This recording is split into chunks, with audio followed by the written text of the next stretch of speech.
16 years ago, I had a baby. Despite my belief otherwise, I was completely unprepared for the experience. My baby was so foreign to me, it was difficult to understand why I was crying, feeling overwhelmed, miserable, anxious. Only later did I come to understand that early memories, ones I wasn't conscious of, were being triggered by the experience of feeling motherhood in my body. We know that 1 in 6 women will experience postpartum depression and anxiety, and we're finally starting to talk about it.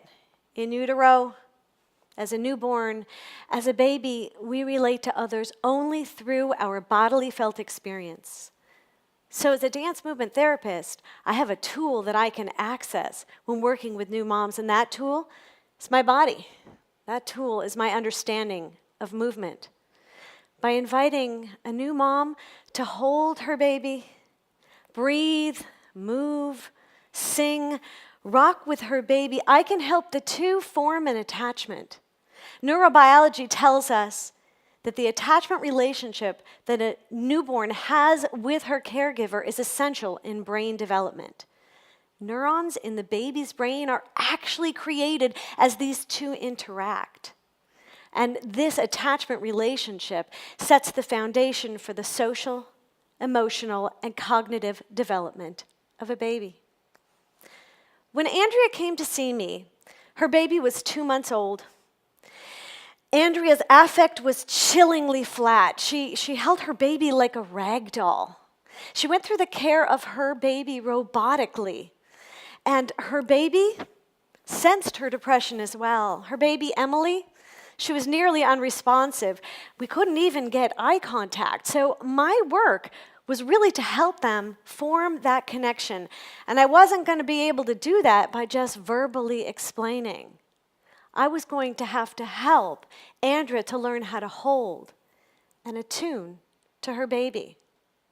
So the first step was to help Andrea learn how she could position herself and gently lay her baby on the floor so that the two could make eye contact. From the moment that Andrea actually saw her baby, her body posture became less rigid. And Emily was able to fix her gaze upon her mother for the first time in our presence.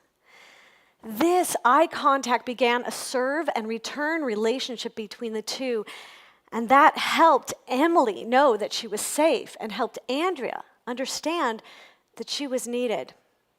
Next, I invited Andrea to continue to hold her baby, maintaining eye contact. I came up next to them and we started to sway in a gentle, rocking movement.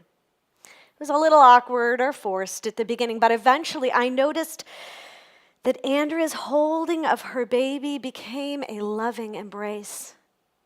Emily seemed to notice something too because the muscles of her body shifted and they began to respond to the shape of her mother's body.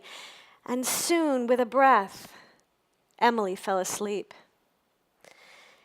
Andrea's early traumas and early anxiety made it difficult for her to form a connection with her baby. But once she could sense this reciprocal connection, healing began. That healing process is essential for Emily because in order for Emily to feel that the world is safe and that she is understood, she needs to know that her mother will be able to be present and respond to her. And with her mother attuned and responsive, Emily will not have to go on and carry her mother's trauma moving on through life. So as a dance movement therapist, I have this unique skill to use the wisdom of the body to help a woman at a time of insecurity and transition. By helping Andrea to understand and express herself, I could help her model and regulate her emotions for her baby. By engaging in rocking movements with Andrea, we could slowly work to heal her childhood trauma. So in this way, dance movement therapy has a unique skill, a unique ability to bridge a transition, to heal an unconscious wound, and to set the foundation for early relationships.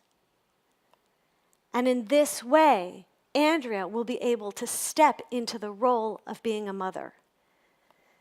Andrea now feels confident, competent, and whole, and will be able to respond to her baby with movement, rhythm, and breath. And this is the dance of motherhood.